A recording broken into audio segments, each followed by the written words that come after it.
오늘 우리는 로마서 15장 1절부터 7절의 말씀을 읽었습니다. 이 말씀은 우리는 마땅히 믿음이 약한 자의 약점을 담당하고 우리는 선을 행하고 덕을 세움으로 이웃을 기쁘게 해야 하며 우리는 한 마음과 한 입으로 아버지께 영광을 돌려야 한다라고 말씀해 주고 있습니다. 오늘 본문의 말씀 로마서 15장 7절이죠. 우리 한 목소리로 읽도록 하겠습니다. 시작. 그러므로 그리스도께서 우리를 받아 하나님께 영광을 돌리심과 같이 너희도 서로 받으라. 아멘. 저는 이 로마서 15장의 말씀을 기도를 우리 교회는 기도합니다라는 올해 우리 교회의 비전에 따라서 기도를 해석의 키로 삼아서 오늘 본문의 말씀을 살펴보기를 원해요. 먼저 우리는 마땅히 믿음이 약한 자의 약점을 담당해야 한다라고 말씀하고 있습니다. 여러분, 여기서 말씀하는 우리는 누구냐면요, 교회를 말하는 거예요. 성도를 말하는 거예요. 우리가 교회라는 거예요. 교회로서 성도로서 마땅히 믿음이 약한 자의 약점을 담당해라 라는 거예요. 한 번 더 성경 말씀 본문 1절과 2절 말씀을 우리 같이 읽겠습니다. 시작. 믿음이 강한 우리는 마땅히 믿음이 약한 자의 약점을 담당하고 자기를 기쁘게 하지 아니할 것이라 우리 각 사람이 이웃을 기쁘게 하되 선을 이루고 덕을 세우도록 할지니라. 아멘. 우리는 교회로서 마땅히 믿음이 약한 자의 약점을 담당해야 한다라고 말씀하고 있습니다. 여러분, 이 말씀을 보니까 우리는, 그러니까 교회 안에는요, 믿음이 강한 자도 있고 믿음이 약한 자도 있음을 전제하고 이 말씀을 하고 있는 거예요. 교회에는 믿음이 상대적으로 우리가 볼 때는 좋은 분도, 그러니까 오늘 본문의 표현을 빌리자면 믿음이 강한 성도도 있고요, 상대적으로 믿음이 약한 성도도 있습니다. 여러분, 모든 성도의 믿음이 그 수준이 동일하지가 않습니다. 그러나 이것은 우리의 믿음이 상대적으로 강하기도 하고 약하기도 하다라는 것은 정말로 그야말로 상대적이지 우리가 우리를 바라볼 때 그런 거죠. 하나님이 이곳에 모인 우리들을 보실 때에는 우리가 아마 우리의 믿음의 수준은 다 연약해 보이고 다 비슷비슷할 거다라고 생각합니다. 절대자이신 하나님 앞에는요, 모든 것이 상대화되어지는 여러분 그런 기적과 신비가 나타나는 거예요. 하나님 앞에 모든 어떤 것도 영광을 잃어버리고요, 하나님 앞에 어떤 것도 자기의 큰 것을 자랑할 수 없게 되어지는 거죠. 그 하나님이 우리를 보실 때는요, 마치 아버지가 어린 자녀를 보고 대하듯 우리 모두는 다 여전히 연약한 그러한 모습을 가지고 있어요. 연약한 믿음에 휩싸여 있다라는 겁니다. 성경이 말씀하시는 것처럼 여전히 그리스도께서, 여전히 성령께서 우리를 위하여서 우리 안에서 말할 수 없는 탄식으로 우리를 위해서 친히 간구하시고 기도해 주시는 이유가 뭐겠습니까? 하나님이 볼 때 마치 우리가 연약한 자식 같아서 돕지 않으실 수가 없는 거예요. 저 연약한 믿음을, 저 연약한 삶을 하나님께서 긍휼의 마음으로 품어주시기 위하여서 지금도 탄식하며 기도하시는 거예요. 그러니까 우리 안에 하나님 볼 때 우리는 다 믿음이 약한 사람들, 기도가 약한 사람들이게 되는 거예요. 그러나 우리가 상대적으로 우리가 서로가 서로를 볼 때는 어떤 사람은 조금 더 도토리 키재기 있겠지만 믿음이 강해 보이는 사람이 있고 믿음이 약해 보이는 사람이 있다라는 겁니다.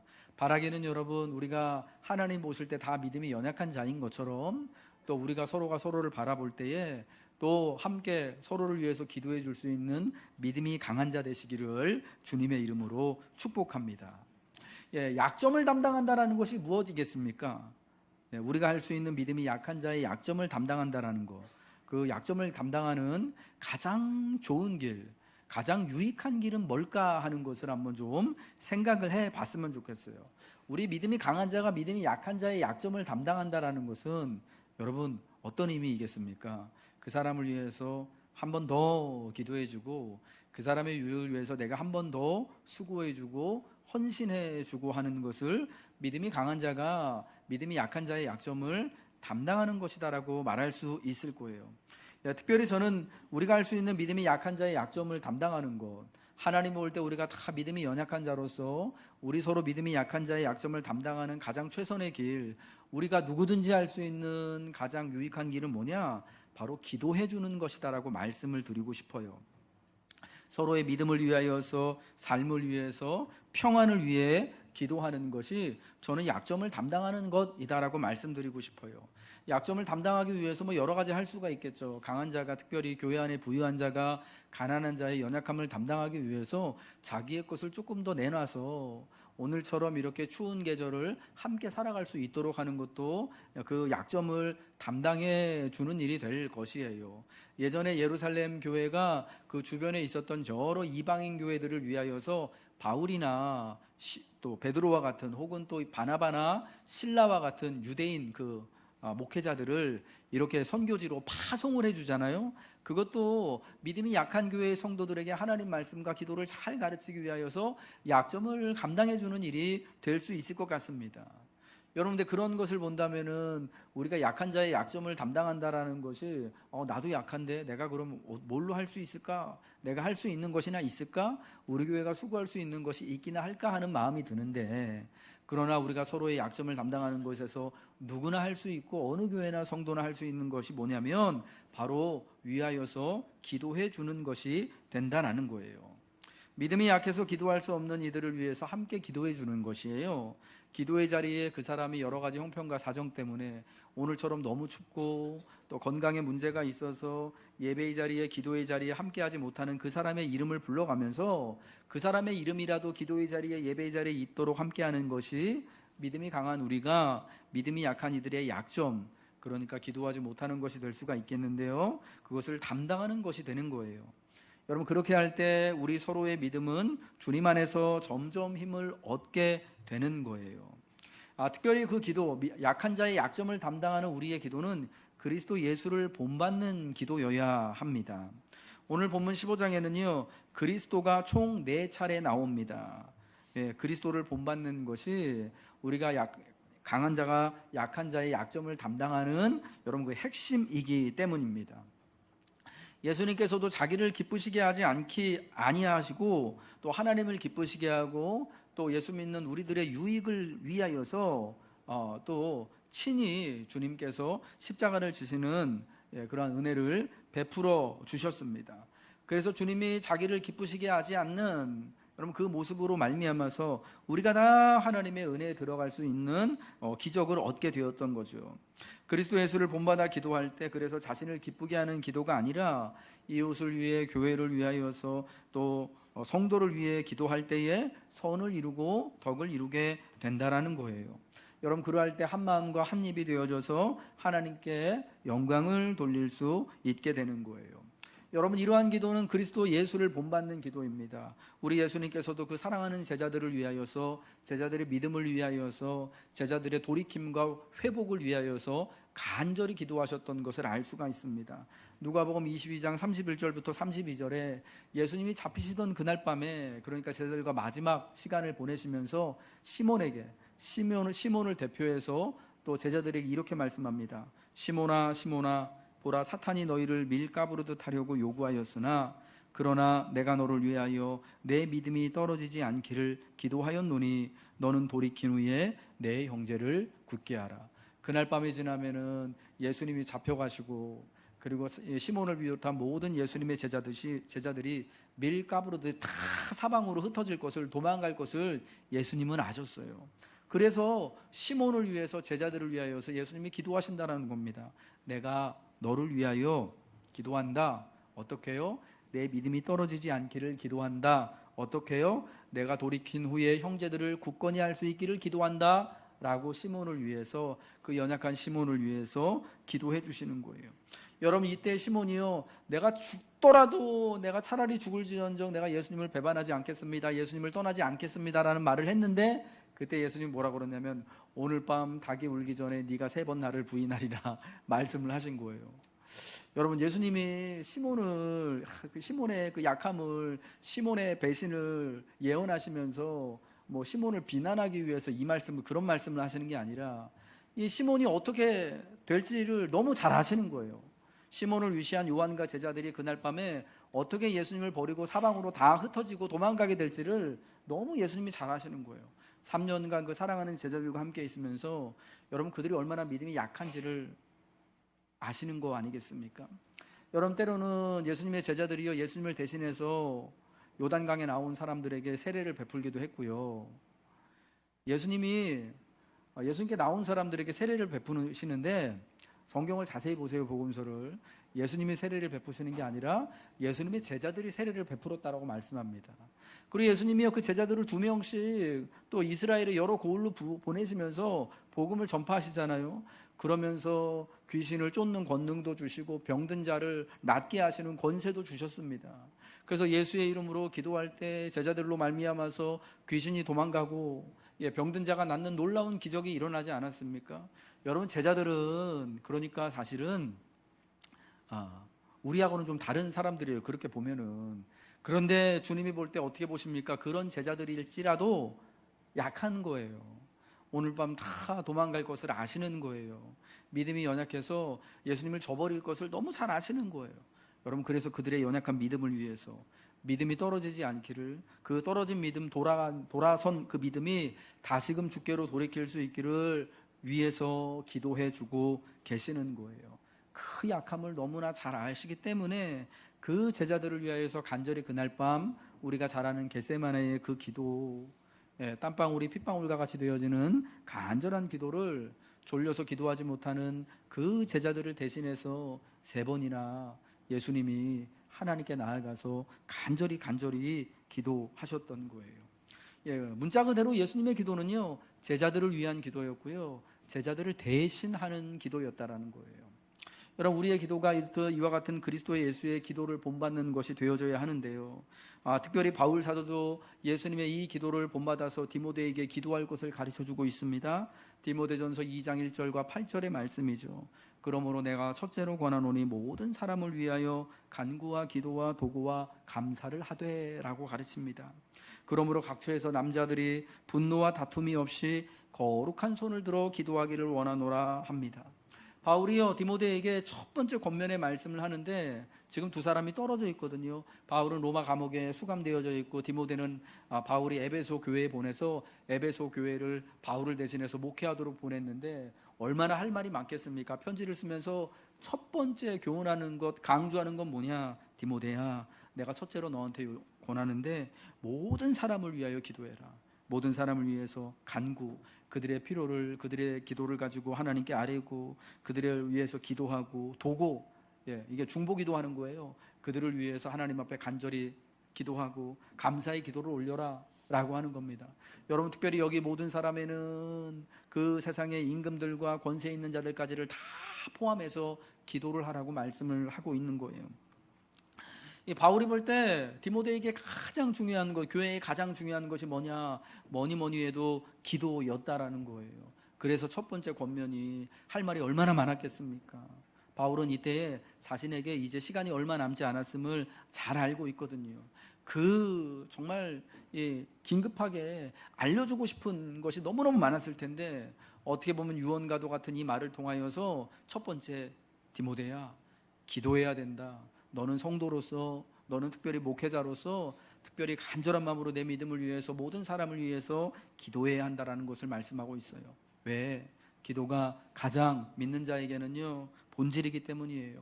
성도에게, 교회에게 기도가 본질이기 때문입니다. 하나님께서 맡겨주신 직분을 따라 살아가는 직분자들에게는 이 기도가 본질이기 때문입니다. 사랑하는 성도 여러분들, 성경에 그러므로 오늘 우리에게 가르쳐준 대로 첫 번째가 기도 되시기를 주님의 이름으로 축복합니다. 무엇보다도 기도하는 여러분들, 각처에서 분노와 다툼이 없이 거룩한 손을 들어서 함께 기도해 주시기를 주님의 이름으로 축복합니다. 우리의 기도는 믿음이 약한 자의 약점을 우리가 함께 서로 담당하는 거예요. 때로는 믿음이 강한 자로서, 나도 믿음이 연약한 자이지만 나와 같이 연약한 자를 위하여서 함께 그 약점을 담당하는 거예요. 그래서 성도를 기쁘게 하고 덕을 세우는, 교회를 세우는 하나님의 큰 일이 되는 줄로 믿습니다. 2번째로요, 사랑 없는 기도는 없다라는 거예요. 사랑이 기도에 있어야 한다라는 겁니다. 우리 기도의 핵심에는 예수님의 사랑하심과 같은 사랑이 있어야 합니다. 어머니의 기도가 힘이 센 이유는요, 자녀를 향한 누구도 끊을 수 없는 사랑의 마음이 그 기도에 담겨 있기 때문입니다.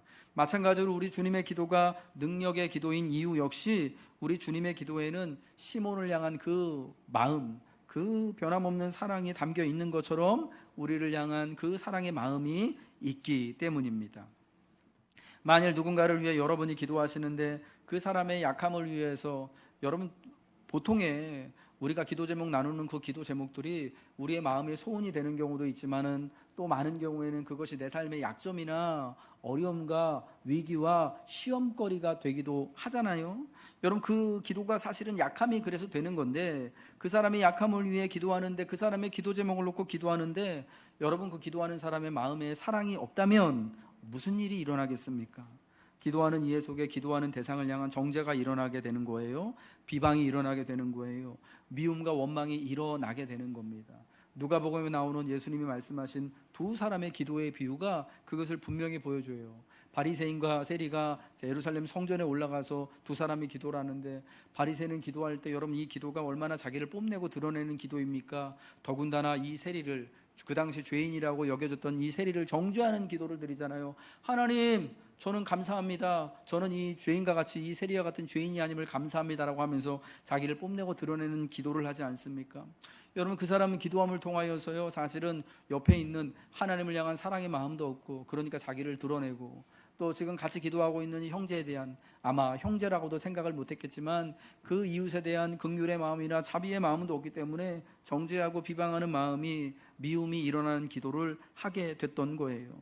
여러분 그렇다면 그것은 기도가 아니라 여러분 고발이 되지 않을까요? 그러나 만약 그 비유 속의 바리새인이요, 이 그 같이 기도하러 올라간 세리가 자기의 가장 가까운 친구나, 바리새인의 친구가 세리가 있을 수가 있을까?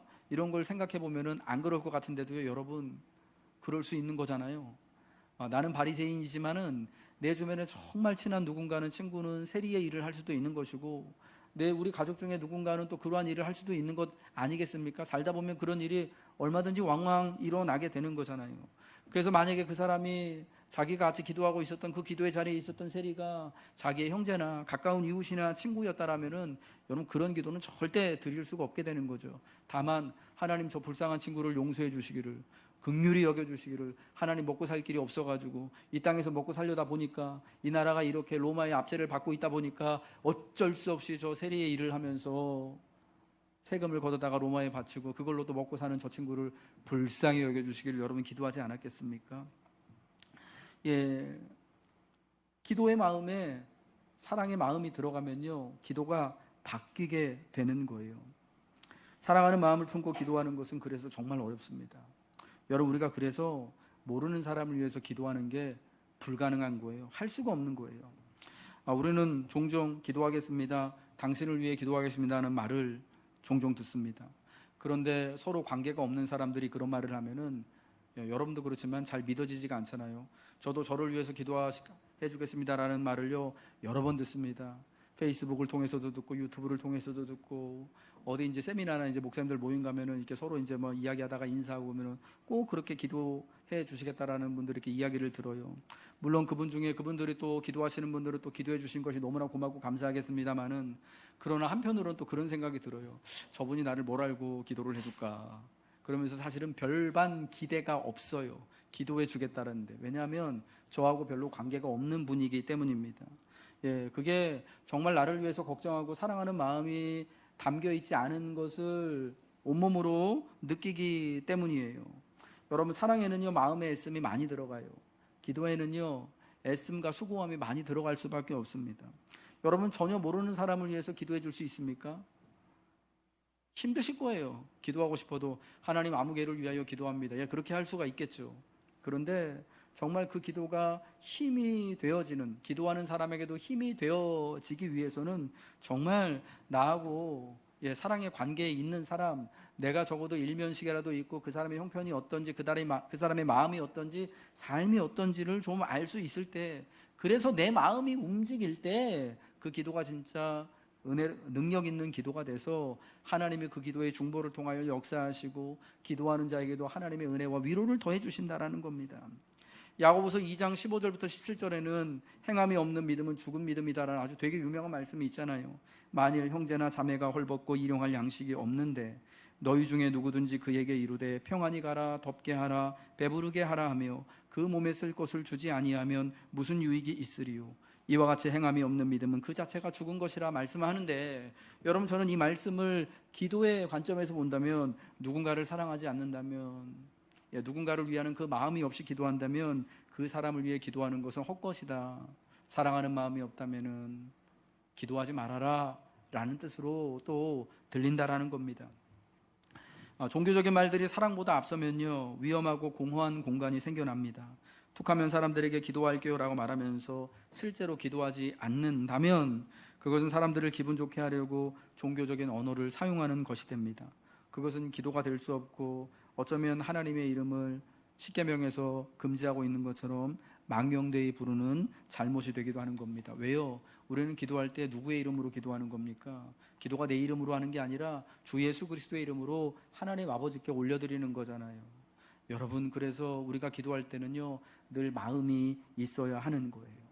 사랑하는 성도 여러분들, 그러므로 기도와 사랑을 분리하지 마십시오. 기도하기 위해 내가 먼저 기도하는 그 사람의 삶과 영혼을 깊이 생각해 보세요. 사랑이 기도의 불길이 되는 것이고요, 사랑이 기도의 동력인 것입니다. 사랑하기 위해서, 기도하기 위해서는 사랑해야 한다고 말씀드리는데, 그럼 사랑하지 않는 사람은 어떻게 기도할 수 있을까요? 여러분, 그러니까요, 먼저 여러분이 정말 마음을 쓰고 계시고 여러분의 형편을 잘 아시고 계신 그분, 여러분이 사랑하는 그 사람을 위해서 먼저 기도하는 거예요. 내 가장 가까운 사람에게서부터 기도해서 기도가 점점 그 기도의 동심원이 밖으로 퍼져 나가야 되는 거예요. 사랑하는 남편을 위해서, 아이들을 위하여서, 사랑하는 부모 형제를 위해서, 사랑하는 우리 친구를 위해서, 교우들을 위해서, 사랑하는 또 이웃들을 위해서.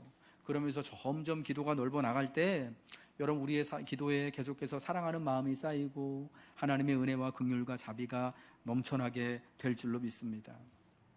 마지막 세 번째로의 기도는요, 한 마음과 한 입으로 하나님께 영광을 돌리는 것입니다. 우리 따라하겠습니다. 기도는 한 마음과 한 입으로 하나님께 영광을 돌리는 것입니다. 기도는 한 마음과 한 입으로 하나님 아버지께 영광을 돌리는 것입니다. 오늘 본문 6절의 말씀 우리 같이 읽겠습니다. 시작. 한 마음과 한 입으로 하나님 곧 우리 주 예수 그리스도의 아버지께 영광을 돌리게 하려 하노라. 아멘. 여러분, 기도는 한 마음이 되고 한 입이 되어 드리는 경배입니다. 우리가 같은 기도의 제목으로 같은 자리에서 예배할 때 하나님이 우리에게 같은 마음을 주시는 거예요. 응답받고자 하는 같은 마음을 주시는 거예요. 함께 같은 거룩한 기도를 드리면서 우리의 입이 마음을 담아 한 입이 되어지고 하나가 되는 거죠.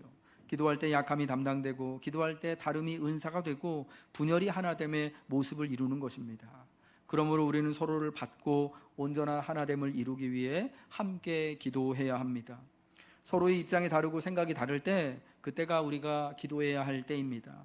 기도할 때 하나님은 예수 안에서 우리에게 하나됨을 허락하십니다. 우리의 서로 다른 부분과 다른 생각마저도 하나님의 영광과 은혜가 실현되어지는 도구로 사용하실 것입니다. 그러나 우리가 기도하지 않는다면 어떻게 되겠습니까? 우리의 모습은 점점 갈라지고 분열될 것입니다. 다른 생각은 또 다른 생각을 낳게 될 것입니다. 극렬한 다툼과 대립으로 몸이 찢겨져 나가고 수고하여 세운 그리스도의 몸이 다시 무너지는 모습을 볼 수밖에 없을 것입니다. 정말 수고하고 세운 이 땅의 민주화와 산업화된 이 세상의 우리나라의 모습이 점점 극렬하게 갈라지고 망가지게 되어지는 것, 여러분, 우리가 그동안 마음을 담아서 기도하지 못했던, 또 기도의 수고를 다하지 못했던 이유에 있지는 않을까 우리는 회개해야 합니다.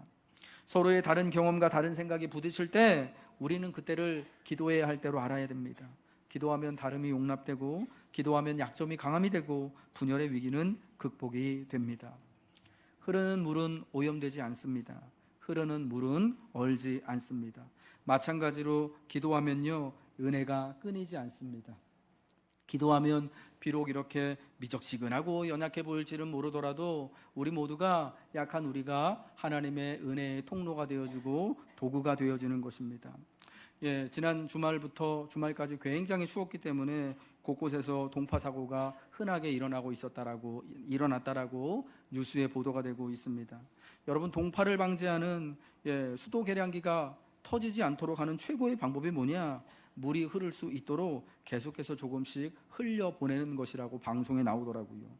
얼마큼 물을 틀어놔야 되느냐? 30초 동안 종이컵 하나가 가득 찰 정도로 물을 흐르게만 해도 동파가 예방이 된대요.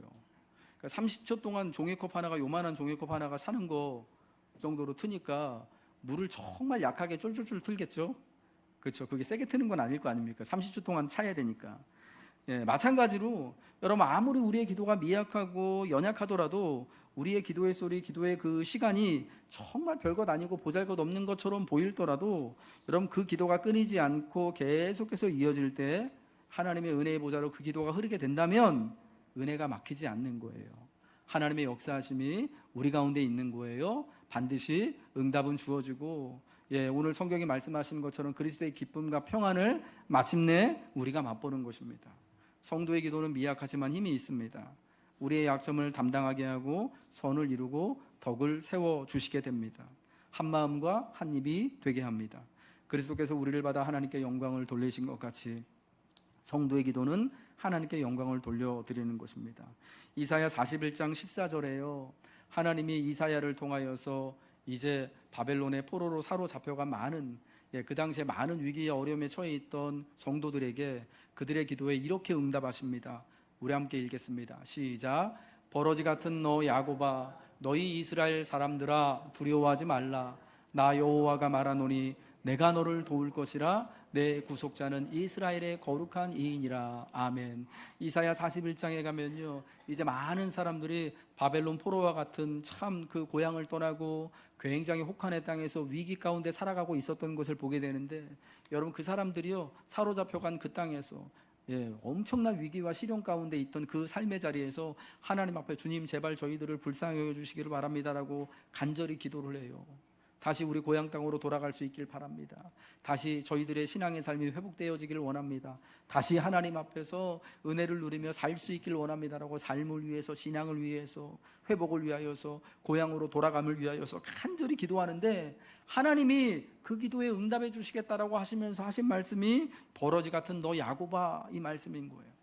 여러분, 이 버러지가 사실은 어느 성경에는 지렁이라고도 이렇게 표현이 되어져 있는데, 하나님이 볼 때, 그리고 기도하는 그 사람이 그 자기들을 이렇게 바라볼 때 자기들의 처지가 정말 별거 아니라는 거예요. 버러지같이 작은 이 벌레같이 미약하고 밟으면 죽을 것 같은 그런 약한 상태에 있는 사람들이에요.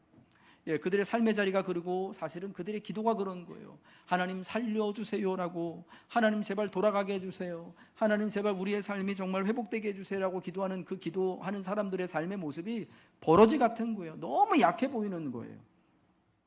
여러분, 근데 하나님이 이 말씀을 하시는 이유가 그들을 비하하고 조롱하기 위해서 하시는 말씀이 아니라, 너희들이 비록 이렇게 버러지 같은 약하고 작은 모습을 하고 있을지라도 너희 이스라엘 사람들아, 너희 성도들아, 두려워하지 마라. 내가 말하노니 내가 너를 도울 것이라.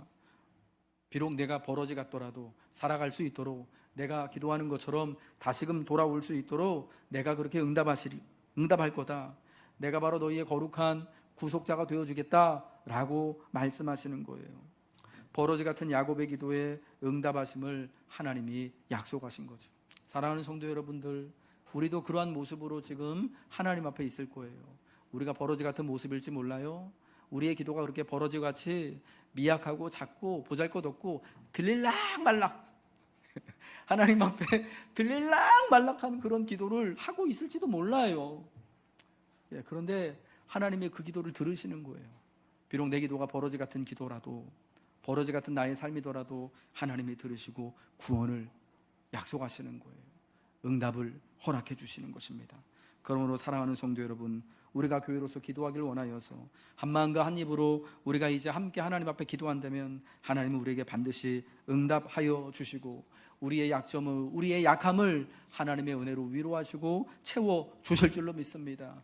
그리스도 안에서 그리스도를 본받아 기도함으로 우리 안에 따스한 그 마음, 사랑의 마음으로 풍성케 되어져서 다시 우리의 삶을 세우고 교회가 다시금 온전케 되어지는 은혜 하나님이 허락해 주실 것입니다.